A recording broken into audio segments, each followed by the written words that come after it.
Olá pessoal, então, dando continuidade à análise da ocupação brasileira, a gente traz nessa aula de hoje a influência político-econômica do Brasil na América e no mundo. É importante a gente identificar que o território brasileiro ele tem desenvolvido ao longo de seu processo evolutivo, um papel de liderança na América do Sul, e um papel de protagonismo perante outros países do mundo. Então nessa aula a gente vai identificar um pouco de como esse papel ele está presente, como ele se fortaleceu e como ele se apresenta hoje. Então, algumas noções introdutórias para a gente compreender como é que esse papel ele se desenvolve, é identificar que nas últimas décadas o Brasil tem ampliado a sua influência político-econômica no cenário mundial. Então, o Brasil tem sido fortalecido dentro desse projeto de protagonismo perante os países, outros países do mundo. Fatores como democracia consolidada, economia estável e aberta ao comércio exterior, eles têm contribuído para a projeção do Brasil no cenário internacional. O Brasil se destaca por sua atuação internacional na Organização das Nações Unidas, nas organizações internacionais e em âmbito americano pela oposição à área de livre comércio da América e sua integração com o Mercosul e a Unasul. Então é importante destacar todo esse complexo geopolítico que o Brasil tem presenciado e tem vivenciado como protagonista dentro desse contexto mundial. Nessa aula, a gente vai descobrir um pouco da atuação e do crescimento e importância do Brasil no cenário mundial e principalmente no cenário americano. O Brasil, então, surge como uma potência ou superpotência emergente. É considerado uma superpotência emergente devido ao seu contingente populacional e ao seu crescimento econômico. Isso sem falar em toda a sua riqueza natural dentro do seu território, que é bastante considerável. Desde 2000, com a criação da expressão BRICS, que é o acrônimo utilizado para Brasil, Rússia, Índia, China e África do Sul, o país passou a ser um importante ator no cenário mundial, canalizando vários investimentos. O BRICS é mais um bloco econômico no qual o Brasil é protagonista.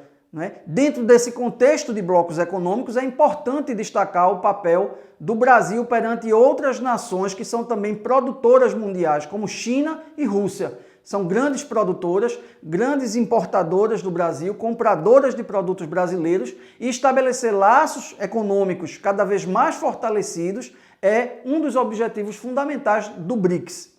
A partir dos anos 90, o país conquistou estabilidade econômica mais forte, atraindo investimentos estrangeiros. Atualmente, o país é a oitava economia do mundo desde 2008. O Brasil é o maior detentor de bacias de águas doces do mundo e possui a nona reserva de petróleo também. Então, todas essas riquezas naturais dentro do território brasileiro conferem ao Brasil, de uma forma meio que automática, esse papel de protagonismo e de influência sobre as outras regiões do mundo. É uma das nações do G4 que buscam assentos permanentes no Conselho de Segurança da ONU. Então, dentro desse processo, alguns fatores são fundamentais para o Brasil se destacar como potência influenciadora de alguns outros países e de algumas áreas do mundo. Dentre eles, fatores geográficos, como, por exemplo, possuir a quinta população mundial com mais de 200 milhões de habitantes. É o quinto país do mundo em extensão territorial e com uma diversidade climática que propicia variada produção agrícola e industrial. Dispõe de muitos recursos naturais, como solos férteis, recursos minerais e água em abundância. Abriga a maior biodiversidade do planeta, concentrada principalmente na região amazônica, a área de floresta equatorial úmida mais densa do planeta. Um outro fator é o fator militar, por exemplo. O país tem a maior aeronáutica, marinha e exército da América Latina e mantém distinta superioridade em aparatos militares. Então, dentro da América Latina, o país tem um protagonismo bélico muito importante. Possui tecnologia para a produção de armas nucleares. Então, pessoal, como a gente pode observar aí no mapa, essa presença militar, ela seguiu o processo de ocupação e exploração, predominando principalmente no litoral do país. Mas isso não quer dizer que as fronteiras ficaram desguarnecidas. Ao longo do processo de ocupação, as fronteiras, principalmente a fronteira amazônica, ela foi ocupada e resguardada também. Então a gente tem uma presença militar muito forte fazendo a guarnição das fronteiras, principalmente na Mata Amazônica, que é uma das áreas de recursos minerais mais ricas do país. É importante destacar também, né, que existem fatores que desfavorecem o Brasil como superpotência emergente, ou seja, travam esse processo de protagonismo e fazem do Brasil um país em desenvolvimento, um país que tem características de país também, de país pobre, né? Uma delas, e a mais importante, é a desigualdade de distribuição de renda. A maior parte da renda nacional está nas mãos dos mais ricos, uma pequena parcela da sociedade. Então a gente tem um contingente de pessoas que tem muito dinheiro, mas são poucas pessoas que estão acumulando essa renda. A burocracia é um outro fator importante também nesse desfavorecimento. O Brasil é considerado um dos países mais complicados para a resolução de processos. Ou seja, a burocracia ela toma conta de todo um procedimento que deveria ser simples, deveria ser rápido, eficiente. Isso torna ineficiente, não é, essa emergência do Brasil como um país desenvolvido. A tributação muito elevada, ou seja, os altos tributos que incidem sobre folha salarial, incidem sobre residência, incidem sobre transporte, serviços. Todas essas tributações, elas são pesadas, né? Elas travam o desenvolvimento do país. O Brasil possui uma das cargas tributárias maiores do mundo, sufocando setores produtivos e afastando investidores. Então isso é muito ruim para o território brasileiro, um território que busca o desenvolvimento e tem todos esses fatores de entrave no seu desenvolvimento. E por fim tem uma educação aquém do desejado, ou seja, é um país que busca melhorar cada vez mais os níveis educacionais e aí exige de empresas o investimento em qualificação profissional de seus funcionários, uma vez que todo o desenvolvimento de atração de investidores é feito por essas empresas, é preciso que essas empresas também procurem investir mais em educação para seus funcionários. Ainda dentro desse conjunto de aspectos, não é, negativos, a gente destaca uma infraestrutura precária, não é, que é uma infraestrutura que não satisfaz ao desenvolvimento, em portos e rodovias que estão em péssimas condições, um fato que encarece preços de produtos que chegam ao consumidor mais caro e com menor qualidade, né? O fato da corrupção nos setores públicos, nas administrações públicas, né? A corrupção política, que causa muitos prejuízos à população e falta confiança a investidores. Então, investidores, eles não vão investir o seu dinheiro em regiões onde há uma instabilidade política, onde há instabilidade econômica e onde o fator corrupção é muito elevado, né? E a violência, que é um problema gravíssimo, que custa um preço muito alto para a sociedade, para o governo e para as empresas, uma vez que numa área que demanda índices de violência muito altos, não é um fator atrativo para investimento.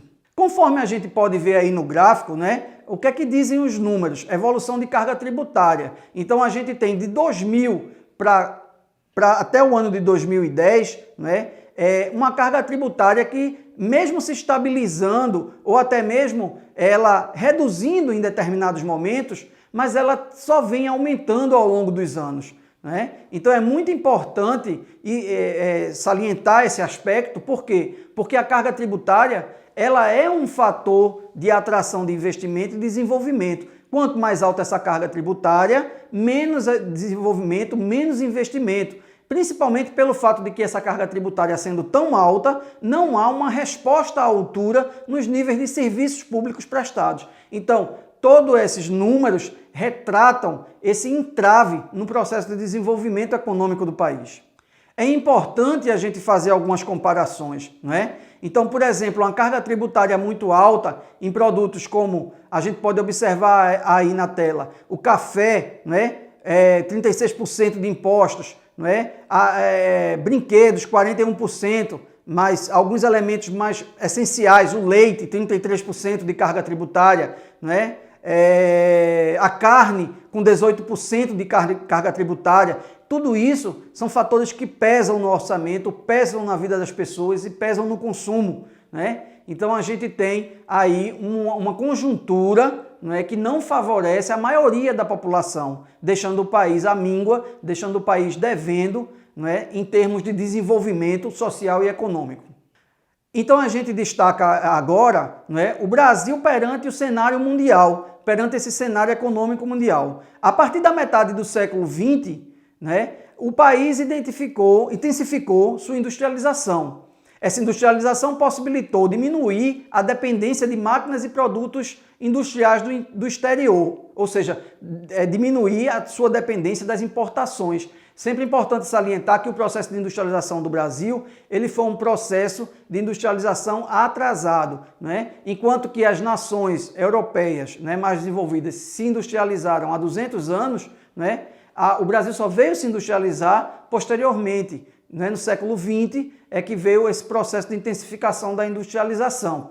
Isso daí vai transformar o Brasil em um país exportador de venda de produtos a outros países, não apenas primário exportador, mas também exportador de produtos industrializados, né? Além dos produtos agrícolas, que sempre fez parte da balança comercial brasileira. O comércio internacional brasileiro possui alguns parceiros importantes. Os principais são China, Estados Unidos, Argentina e União Europeia, que compram tanto produtos primários quanto produtos industrializados. Possui empresas de abrangência mundial, né? Na área petrolífera, por exemplo, a Petrobras é uma grande empresa de abrangência mundial. Na siderurgia, o Grupo Gerdau, por exemplo. Nas telecomunicações, como as redes de televisão aberta, né? As redes alternativas também são importantes nesse desenvolvimento. Na área de alimentos, né? Na área de bebidas, engenharia, enfim, em todas as áreas, o Brasil tem um protagonismo de produção econômica e industrial. Então, gente, é importante a gente sempre trazer o gráfico de todas essas informações. Como vocês podem ver aí na tela, né, a pauta de exportações brasileiras, ela é predominantemente formada, né, por produtos primários, como a soja, né, o petróleo, que são produtos extraídos da natureza, mas também uma produção industrial, uma produção que é feita a partir do processamento desses produtos, como materiais metalúrgicos, né, materiais de transporte, enfim, também contam para essa produção. E aí a gente tem destaque para uma gama de produtos aí que está sendo produzida, que está sendo exportada, né? A gente pode destacar ainda a produção de carne, a gente pode destacar ainda açúcar e etanol, que durante muito tempo foi um produto importante da balança comercial brasileira no período de colonização e aí ainda está presente, papel e celulose, materiais elétrico-eletrônicos, enfim. Hoje o Brasil tem uma diversificação de produção bastante significativa. Ainda observando, conforme está aí na tela, o gráfico, não é? A China torna-se o principal parceiro comercial do Brasil, né? Então a gente tem China, Estados Unidos, Argentina, Alemanha e Japão como principais parceiros. A China de 2000, né, até 2010 dá uma guinada no seu processo de parceria econômica com o Brasil, né? Passa a ser a primeira nação, né, em parceria com o Brasil. Os Estados Unidos se mantêm ali em segundo lugar, né, como parceiro comercial. É importante destacar também o papel da Argentina, que é o terceiro maior parceiro econômico do Brasil. A Alemanha é o quarto maior parceiro econômico e o Japão também, contabilizando aí, não é, uma parceria importante do ponto de vista econômico, né? As relações com os parceiros é muito importante. Então a relação, por exemplo, com a China, em relação à importação e exportação. Da China a gente exporta muito mais para a China do que importa, né? Com os Estados Unidos a gente importa muito mais do que exporta.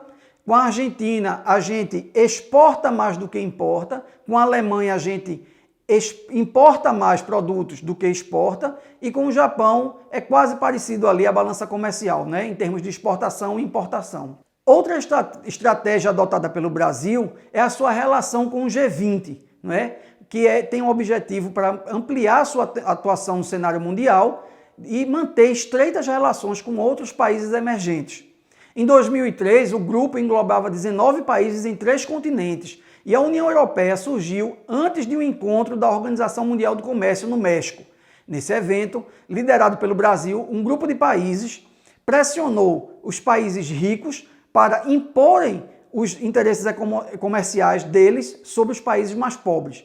O objetivo do G20 é proteger os interesses dos países subdesenvolvidos que estão crescendo economicamente e socialmente e que disputam mais espaços no comércio e cenário internacional. Então, gente, conforme a gente pode observar aí na tela, no mapa, não é? A gente observa que a maioria dos países do G20, que são as 20 maiores economias do mundo, ainda são predominantemente países desenvolvidos. Mas o objetivo do G20 é justamente esse, de trazer ao cenário mundial países que estão em processo de desenvolvimento ou que estão apresentando sinais de processo de crescimento econômico e industrial. Ainda em relação ao BRICS, que é um importante bloco econômico, o Brasil estreitou relações diplomáticas e econômicas com alguns países do G20. As mais importantes aproximações foi com a Índia e a África do Sul. Entre muitos interesses em comuns, há o de ocupar um lugar permanente no Conselho de Segurança da ONU. A expressão BRICS foi criada em 2003 pelo economista Jim O'Neill para identificar Brasil, Rússia, Índia e China, que possuem grande potencial de crescimento econômico. A África do Sul, ela se acopla ao BRICS, não é? Já em 2011. Atualmente, os BRICS estão intensificando a integração com a proposta de criação de um banco para os membros do grupo. Então, como a gente pode observar, gente, aí na tela, não é? Os BRICS, né? Brasil, Índia, China, Rússia e África do Sul, compõem, na sua maioria, excetuando a África do Sul, estão dentro das 10 maiores economias do mundo. Né? Então, conforme a gente observa no mapa, a presença na Ásia, por exemplo, de países no BRICS é muito intensa. O Brasil e a África do Sul complementam esse bloco econômico formado por países emergentes. Então, o protagonismo brasileiro dentro da região do continente americano, né? O Brasil como uma potência regional na América.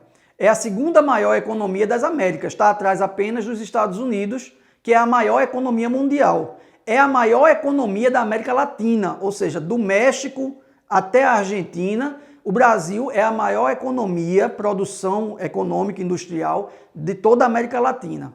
Depois da independência, houve um período de monarquia com um imperador europeu. Havia o medo dos vizinhos que as metrópoles europeias utilizassem o território brasileiro como caminho para tentar recolonizar, né? Isso daí foi inviabilizado porque o Brasil se tornou independente, não é? Economicamente, inclusive, do ponto de vista da sua produção. Outro elemento foi a política de consolidação de fronteiras, após 1822, e a rivalidade com a Argentina pela supremacia da região do Rio da Prata. No início do século XX, essa situação começou a mudar. Então, gente, como a gente pode ver aí, não é, na tela, é o tratado que dividia, não é, o Tratado de Tordesilhas, em 1494, que dividia o processo de ocupação, não é, e de exploração das terras da América, não é, no período colonial. Depois o Tratado de Madrid, que fez brotar ali uma expansão territorial das colônias portuguesas em relação, não é, à parte mais oeste do país, né? E aí vem todos os períodos imperial e republicano que vai acoplando territórios ao território brasileiro. Então, ali em vermelho, né, aquisições por arbitramento, né, de territórios, aquisições por acordos bilaterais. Então, a gente tem acordo bilateral ali na Bolívia, né, ali no Peru, enfim, a aquisição por acordo bilateral e territórios transferidos à Bolívia, que é o limite atual dos estados. Enfim, houve toda essa demanda geopolítica durante o período de colonização que foi se prolongando e foi acoplando territórios ao território brasileiro.